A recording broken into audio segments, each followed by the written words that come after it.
I'm Eric Newton, and this is The Together Show. We all know relationships take work, but what is that work, and how do we do it? As a former divorce lawyer, I've watched thousands of couples break up firsthand. Having seen the worst in relationships, I decided to try to help couples stay together. So on this show, we talk to real couples and find out what love really looks like. Whatever the communication games we were doing as they were happening, and Erwan was leading them and kind of responding to people and directing the evening, I noticed the kind of presence that he had in the room that was just, I had never seen it before, and I recognized it immediately. I was just attracted.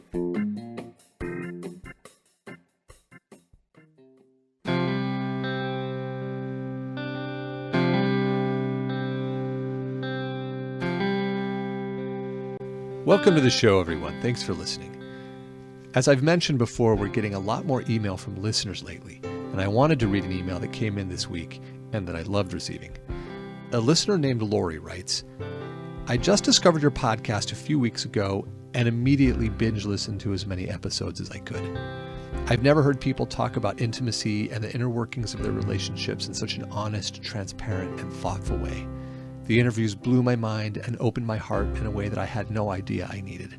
I appreciate the wide variety of relationship models that are represented and the generally open-minded approach taken in examining the various agreements people choose to follow.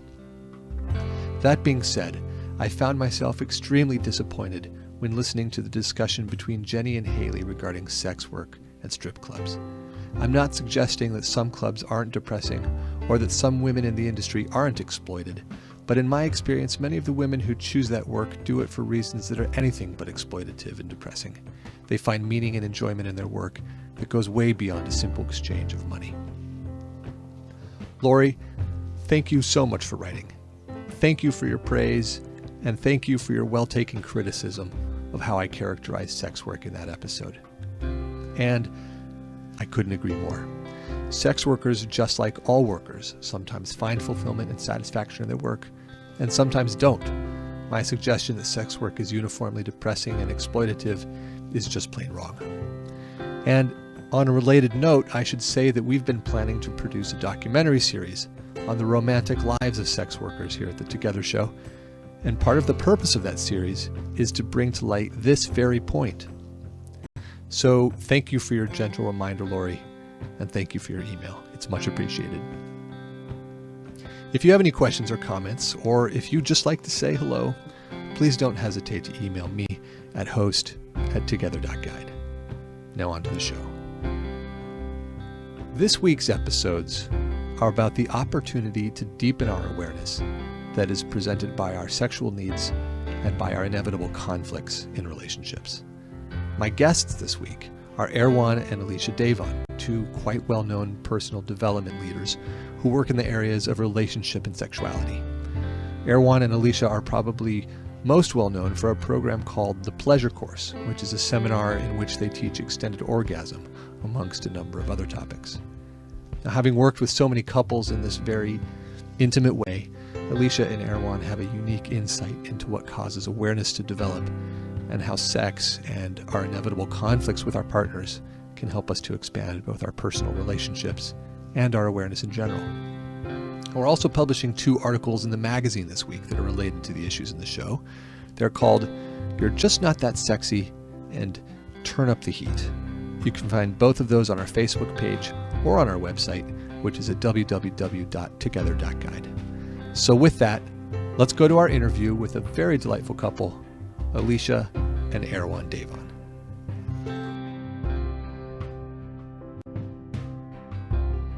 This was about almost 15 years ago, and I was in a master's program in psychology. I was planning on being a therapist, so that was like my life plan that I thought I knew what I was going to do for the rest of my life. And I was starting to study specifically female spirituality and sexuality and all these types of topics. And a friend of mine asked me, have I ever heard of this man, Erwan Davon? And have I heard of the Pleasure Course? Because it's this incredible experience where you touch the center of yourself, and you can learn extended orgasm and everything in between. And so anyways, I had to meet Erwan, and I went to an event that he was leading in his home in the Inner Sunset at the time. And the event was about this course that he was teaching called the Pleasure Course. It was indirectly about that. It was actually like a games night where he was teaching kind of communication games and things like that. But everybody there had either taken the Pleasure Course or they were looking at taking the Pleasure Course, and everybody was talking about it. So I remember walking in there and just the vibe. I immediately felt really expansive and really high. And I had this sense like, these are my people. This is cool. And then there was Erwan leading the night. And I just remember looking at him, and he was wearing Uggs, like Ugg boots, which I grew up wearing because I'm from LA. And then I went to school in Santa Barbara. I'm like, oh my God, he's wearing Uggs. He's so cute. And I just had this crush on him immediately. And the whole night was super fun. And then, long story short, we'll get more into the story, but I ended up taking the Pleasure Course when I was single, and he and I had also started dating before that. Before you took the course? Yeah. Oh, I am so fascinated about the teacher-student dynamic. I'm definitely going to come back and ask about that. Okay, so Erwan, do you have anything to add to that bit of the story? That it was a wild time in sort of mid '90s, and Alicia just blew my mind. She really blew my mind. She came to that group, and we started dating, and we really formed a personal relationship, and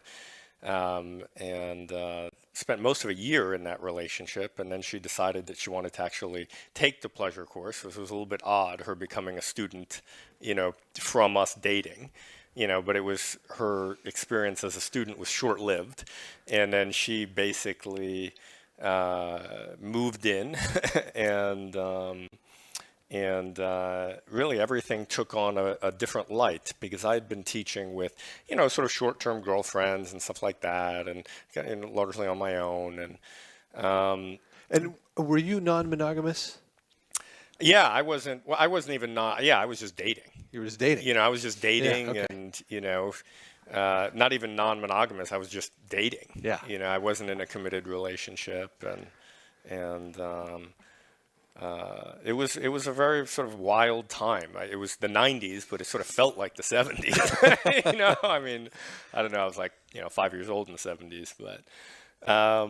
And then, and when Alicia came in, everything took on a very different cast, because teaching from being in a relationship about self-development and relationship development and even spirituality was a very different lens to look at it through. It was in a sense a more mature lens, or a more adult lens, or at least a later in life lens. And when Alicia came in, the work got much deeper. It was less like kind of sort of wild camp, and it was more like, really going into deep territory about, who am I? Who is she? What is a relationship? How does this work? So I thought the courses were more about sexuality and less about relatedness. Now, of course, those two have to overlap, but am I missing a point somehow? Yes and no. We teach extended orgasm, and we've been doing that. I mean, I've been doing that for over 20 years. One of the things that I found in my process of doing that was that by far the thing that made the biggest difference was whether the person was awake. In terms of their conscious of their own consciousness. Yes. That was, I could teach all the technique, I could teach all the man-woman dynamics, I could teach all the seduction skills, and I had this far-out life, and early in the beginning, I had 2 girlfriends, and we lived in a king-size bed, and it's this whole wild party time, and, we can get into those juicy stories later if you like. But, and I taught all this kind of stuff, and it was a very fun community and all of this. And it was a ride, and people got a lot. But to teach people where sexuality could actually go got me more into where a relationship could go, and really where both of those could go. I flashed. I realized, like, really, it's about being awake. Yeah. And you could have none of the technical skills at all. You could have no seduction skills. You could have nothing. But if you're awake, totally, things tend to work. Yeah. things really clicked for me there because, I used to live in a Zen monastery, and I, have a background with a transformational organization we were talking about earlier. And everything really came together. And then relationship and sexuality became kind of the territory that we were practicing awakeness in, teaching people. Got it. And was that, you said that transition occurred when Alicia came into the work. Well, when Alicia came into the work, things really deepened, and they deepened in that respect. But that particular transformation was more of an evolution from the beginning, because my transformational background and Zen background and yoga background and so on, that started a lot earlier. Okay, got it. All right. Now let me back up to the leader student or teacher student dynamic that I noticed in your description of how you met. So, Alicia, you walk into the room and it's Erwan's event, and Erwan's in the front of the room teaching or leading this thing. How intoxicating or how attractive was that? It was very attractive. It was. And it was, if you can picture it, it was in his living room. So it wasn't like Erwan, in a director's chair in front of a big group of people. It was his living room. There were all these people. People brought food. It was very friendly and homey. And then whatever the communication games we were doing as they were happening, and Erwan was leading them and kind of responding to people and directing the evening, I noticed the kind of presence that he had in the room that was just, I had never seen it before, and I recognized it immediately. I was just attracted. And I was so attracted, and I was in a relationship at the time with this other guy. And it scared me how attracted I was to Erwan. And this other guy I was with was great. And he wasn't really into personal growth and transformation as I had been for the bunch of years before. Was he there at the event with you? No. He was a little not comfortable with that I went to this thing, but I went to this thing, Yeah. So I remember feeling like, oh my gosh, I'm so attracted to Erwan. I love this work that he's doing. But I wouldn't even let myself participate after that evening for a few months because I had this conflict going on. And I remember Erwan called a few days after the event, because we all give our names and we're there. And he's like, hey, it was great to meet you. And I remember I couldn't even talk to him because I was so wanting to be there with him and in the work. And I'm like, just call me some other time. And then I realized I shouldn't be in that other relationship. And, now, was there a problem manifesting in the relationship when you walked into that room that you were conscious of, or did it only become conscious that it wasn't a right match after you met Erwan? It was starting to go in that direction because what I was studying in graduate school was alternative and kind of, I don't know, outside of the box, if you will. Yeah. And there were things that the guy I was with just kind of didn't understand, didn't really want to talk about. Yeah. So I had a sense, and then it got really clear after I saw that there was something that would actually fulfill me on that level much more deeply. I'm really curious about that feeling you must have had when you first saw him and you had that electric shock. And I'm curious about it because part of me wants to believe, the romantic part of me wants to believe that you recognized an ideal partner, and that was what was being activated in you. Another part of me wants to think that maybe you were trying to fill a hole from something that you knew was missing, and he represented completion in a way for you, and so your body had a reaction because of the psychological hole that he was representing a possible match for. Am I making sense? You're making sense. And what's interesting is you're asking me that. I'm realizing that when I first met Erwan, I knew that I wanted him in my life, and I didn't quite know, okay, this is my romantic relationship partner right now. I wasn't aware of that yet. I knew, oh my God, this guy's hot and really present in a way that I'd never seen before. And I wanted to know more and get more involved. But it wasn't like, I'm going to be in relationship with him, not this other guy. Yeah. But you were attracted to him. Oh, yes. I mean, and that insinuates a relationship, I guess in our culture at least. Yeah, I wasn't really thinking this is going to be my life partner. And I was young at the time, so I Yeah. wasn't even sure this other guy was going to be my life partner. I was in my early 20s. Yeah. Yeah, that's an open phase. Okay, all right. So then at what point did you start actually? We dated. We started dating, and we formed a personal relationship.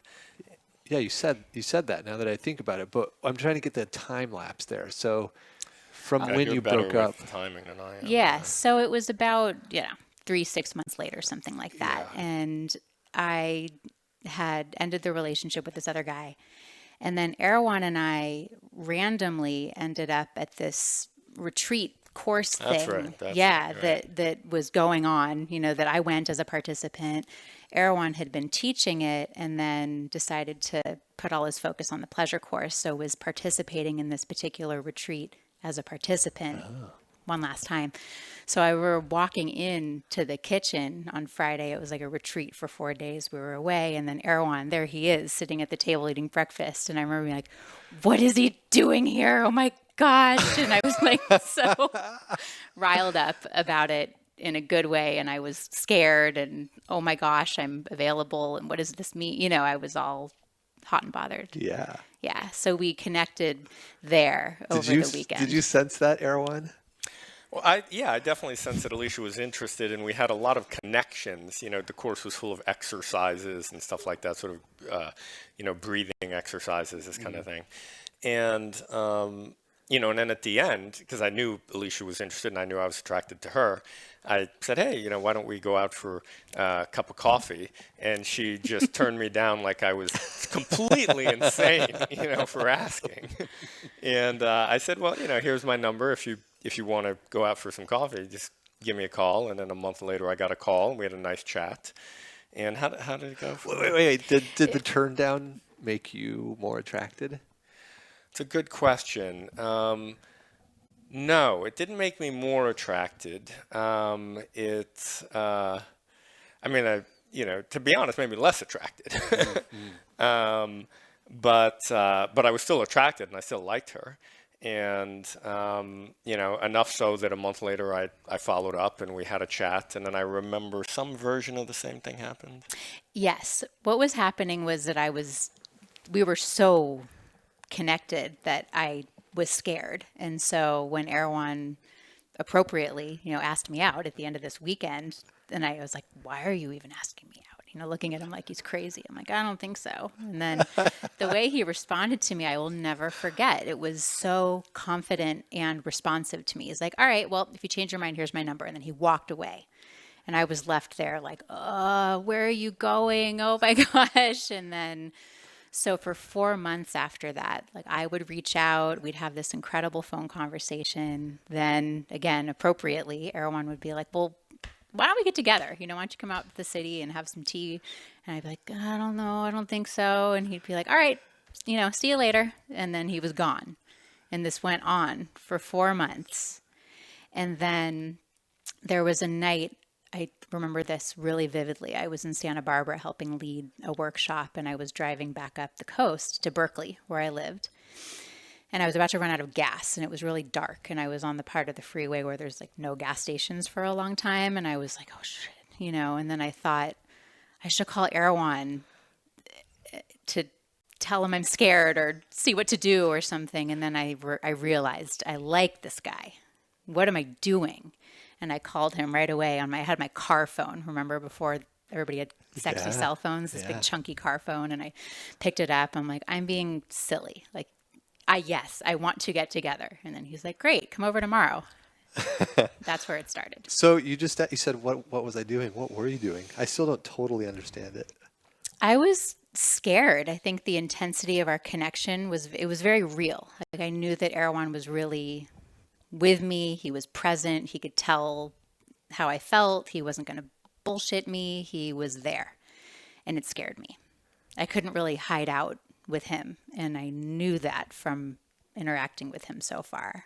So that's Scared. The fear that was being activated, was this notion that you wouldn't be able to hide out? Something like that. I mean, it's been such a long time, I don't remember Sure. exactly, but it was something like that. Like, there's nowhere to hide with this guy. And I wanted that, and I was afraid of that. And then the strong reaction the first time. It sounds like the subsequent times that you turned him down were a little bit more gentle. But the first time you turned him down, it sounds like it was really strong. Same thing, fear. You mean at the end of the weekend? Yeah.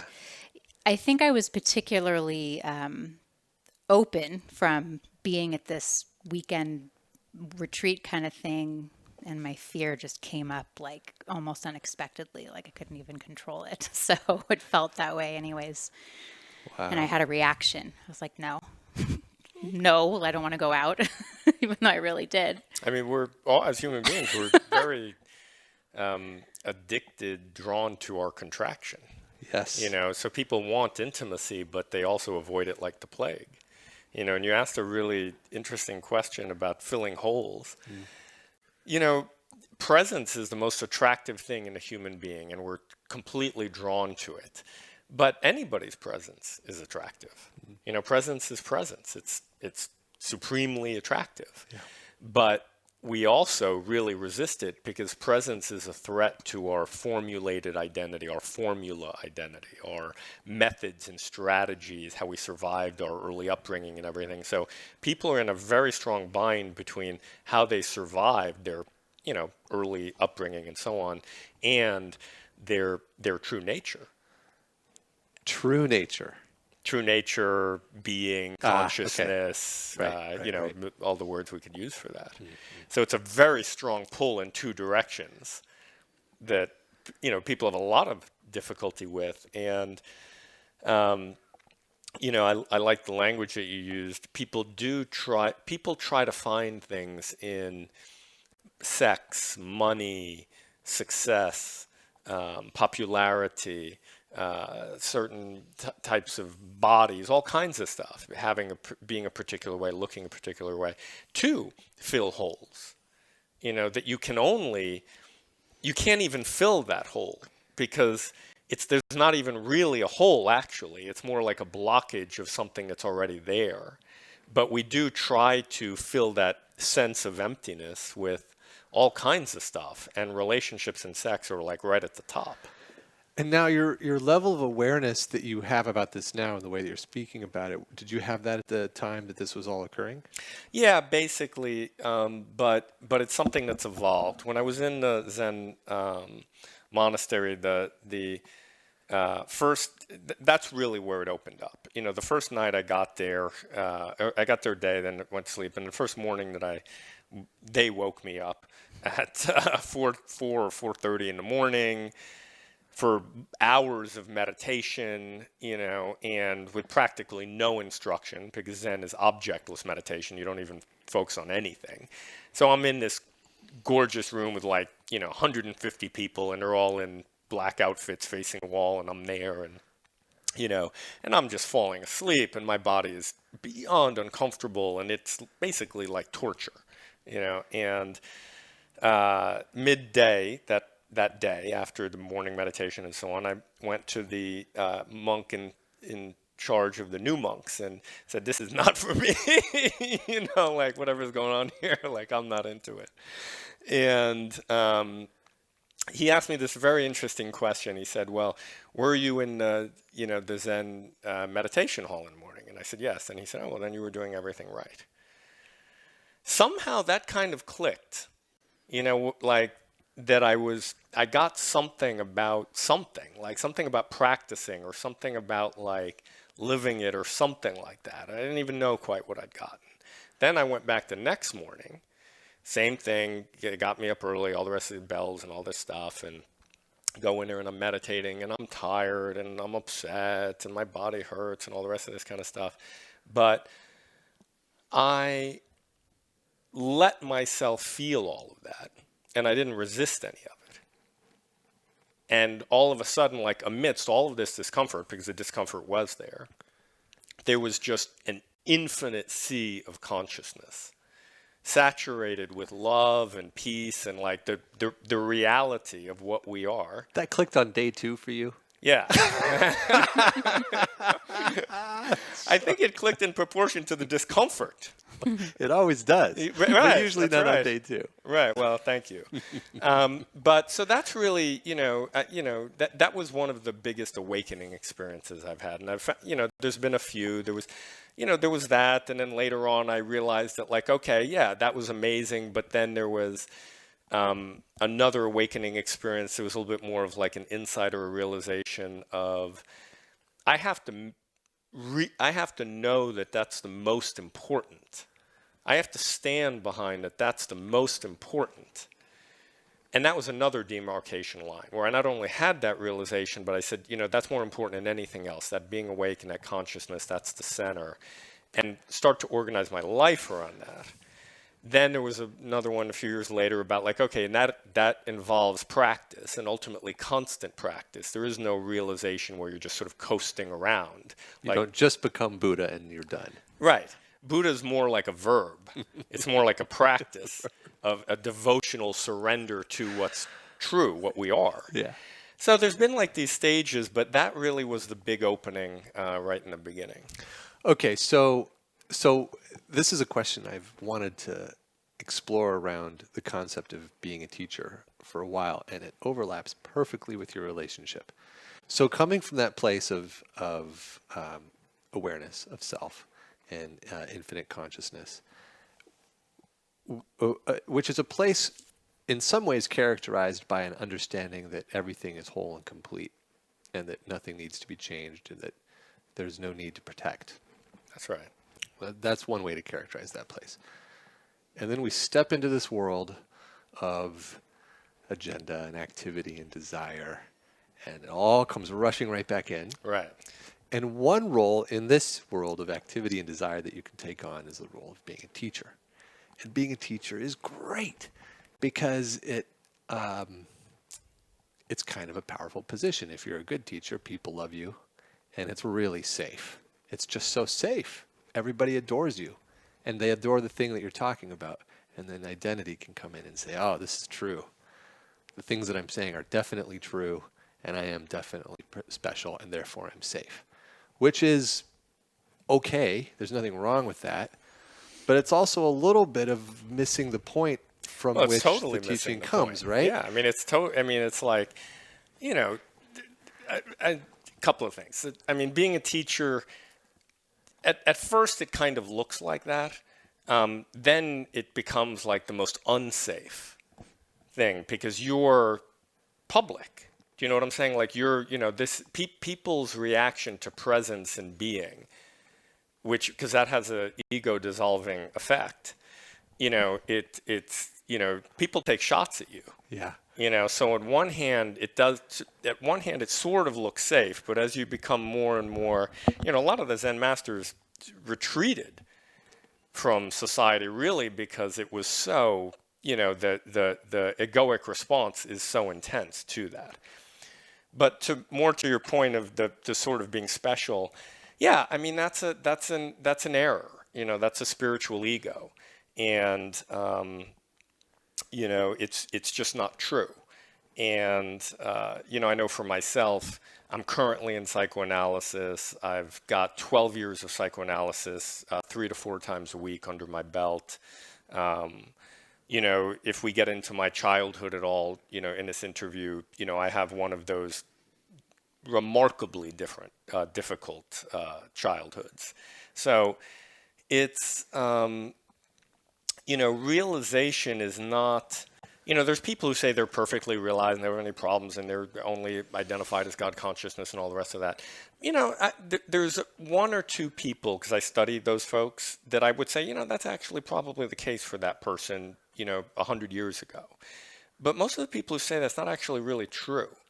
And it was a big revelation for me as I got to know some of these people and had some level of development myself, that it was much more about having space for all of the difficulties and the wounds and the gradual evolution that is, part of life for most all of us, actually. That it was much more having space for all of that, the same way I had space for the discomfort in the second day at the Zen monastery, that's more of a realistic approach. And there is something that evolves and changes, and in a certain sense things do become easier and the presence shines through more freely. But just as the presence shines through more clearly, the earlier issues and difficulties and attachments, and if we're going to talk psychological talk, so go backwards in time to like being, very young and an infant, and the way we're conditioned and created in our infancy, you start dealing with like those deep, archaic psychological structures, and then, existential structures, and, not to use fancy words, but epistemological and phenomenological ways that things occur. And in some ways, it gets more and more challenging. Well, let me bring it home to the power dynamic in the relationship again. So, because it creates some safety, and that you're saying isn't actually legitimate in some ways. Right. But it is the reason that Alicia was initially aware of you. Well, I mean, there are perks. There are definitely perks to being teachers, no question about that. But, I think. But then it continued through, right? Because then you got into a relationship, and then she got into a course of yours. So that's what I'm really curious about, is how did you manage the dynamic? There's nothing wrong with the dynamic, even if it was unconscious, because it can be very erotic and very powerful and very romantic to have that role. But I'm assuming you probably were conscious of it. So what did you do with it, and how did you manage it? Well, Alicia wasn't she took the pleasure course, but she wasn't really a student for any period of time. She was really my girlfriend. Like, I never thought of Erwan as my teacher. Like, I never described him as that. It was more like, I remember I lived in this big house in Berkeley with 5 women, and I'm like, I'm going to take Erwan's course this weekend. It was kind of like, I like Erwan, and we're dating, and we're lovers. I'm going to go do this pleasure course. So we didn't have a purely teacher-student relationship ever. Got it. Okay. Yeah. And the other thing about me, hopefully less so now, but certainly, back then is like, I remember at some point being over at Alicia's house in Berkeley and just being like upset and a mess and this kind of thing. And, I'm a sort of artistic, tragic, romantic type, and I kind of wear my emotions on my sleeve. So I think it became pretty clear to her, like, he's not some big shiny guru guy or something like that. And I've had the good fortune, I think, because of the Zen background, to learn not to portray myself that way, because it's just not true. Yeah. And it that's bad teacherdom. And the job that does on teachers who take that role and portray themselves that way, like it's devastating to them, because they section off and segment off parts of themselves that end up playing out unconsciously. Yeah. Yes. Yes, that's so true. Okay, now I'm curious about conflict. So you must have had a honeymoon phase at first, where you were just passionate about each other and everything was perfect. When did challenges start to creep in? I think the main conflict that we had starting in the very beginning, and that we worked through over the years in our relationship, is working together. Because I got super involved in Erwan's organization, which is now our organization. Right away? Right away. Wow. I mean, when I was in the pleasure course, I was, like I said, I was planning to be a therapist. I was 2 years into my program. I was about to start this internship. And I already kind of had a feeling like this isn't exactly what I want to do, but wasn't sure what else I wanted to do. And being at the pleasure course and seeing the community that Erwan had created, and the teaching and how much it hit me, all of that, I knew I want to do this. I want to be here. I want to start volunteering here and learn to teach this.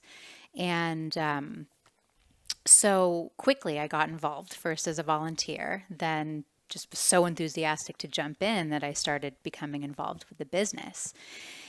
And the dynamic there brought a lot of conflict.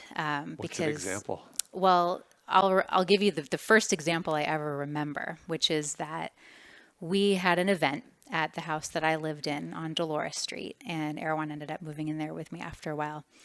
And I knew nothing about running events and having people over, and I knew nothing about that. And Erwan came up to me and said, okay, you know, these things need to happen. And it was like he was in his working mode. Yeah. And I was like, oh, I remember feeling really triggered by that. Like, oh, this isn't my boyfriend, Erwan. This is Erwan running his business. And I just didn't know how to relate to him. And then my stuff came up of, oh, no, he's telling me what to do. And I got all triggered. That's the first time I remember feeling like, oh, this is different territory here. What did you do with the trigger? At that point, I just was like, okay, I just did whatever because there were all these people coming into the house and I needed to do something. And I kind of put it aside, like I ignored it and didn't bring it up right away of, oh, wow, I felt this and how are we going to handle that in our relationship? I kind of just put it aside. But of course, it kept coming up again and again over the years, especially as we got more and more intimately involved in creating the organization together. Yeah. And then how did you finally handle it? Or, I mean, it sounds like it's ongoing, but I'm curious if that initial series of triggers, those initial experiences of that thing coming up and you're pushing it aside. Mm-hmm. You push it aside, it's just going to ferment. It's going to grow something. Which it did. And it was complex because on one level, Erwan had been running his organization for years and knew a lot of things about that I didn't know. Yeah. That if I wanted to be involved, like I said I did, I'd need to learn. Yeah. So I needed to kind of be able to not put our relationship aside, like suppress it, but be willing to receive instruction. Mm-hmm. And that was hard for me for a long time. And then, so working with that was probably the biggest challenge that I had. Yeah. I'm wondering, at the same time, Erwan, were you concerned about bringing Alicia into your business, given that you guys were just dating?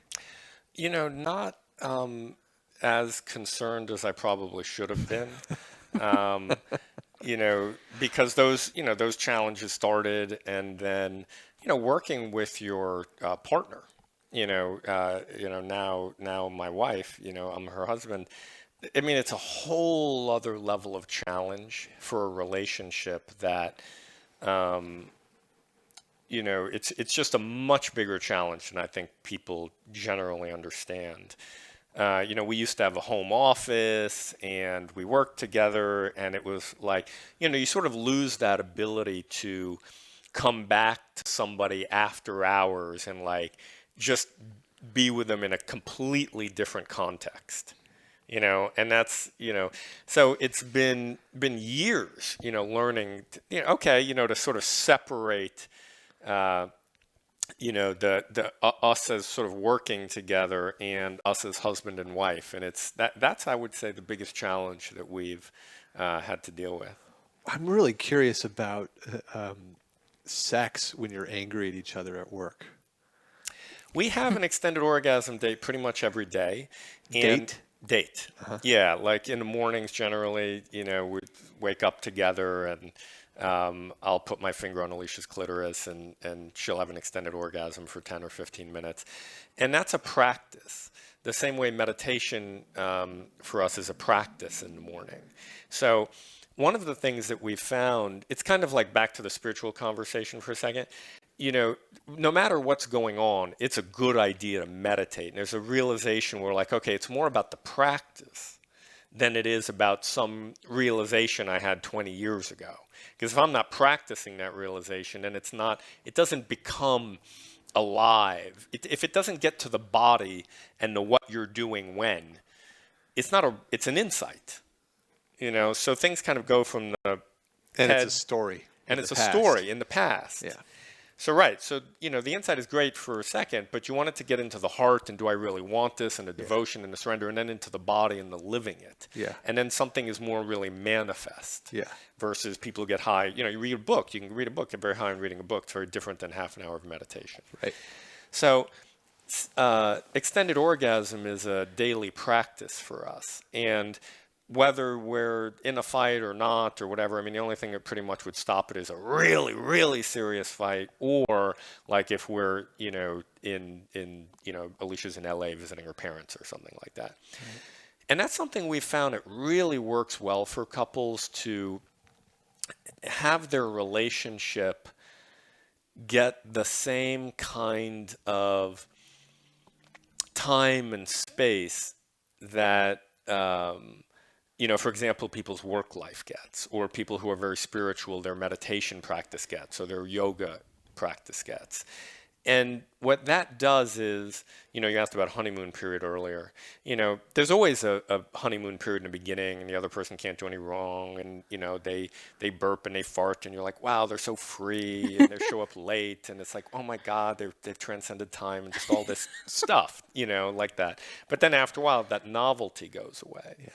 And what we've found is that if there's a devotion in the form of practice, time and space, to their relationship, that it will achieve higher peaks of turn on, of intimacy, of connection, of sexuality, of attraction, which is usually what disappears for people after they go from the dating phase to the boyfriend-girlfriend phase. How do you reach higher peaks of attraction, higher peaks of sexual turn on? Well, that's it for part 1 of our interview with Alicia and Erwan, folks. Be sure to tune in on Thursday, in which we'll explore the issues of extended orgasm, non-ejaculatory sex, and how all of these impact our awakening. If you'd like to learn more about Alicia and Erwan, you can find their website at www.erwandavon.com. That's ERWANDAVON.com. And I'll put that link in the show notes.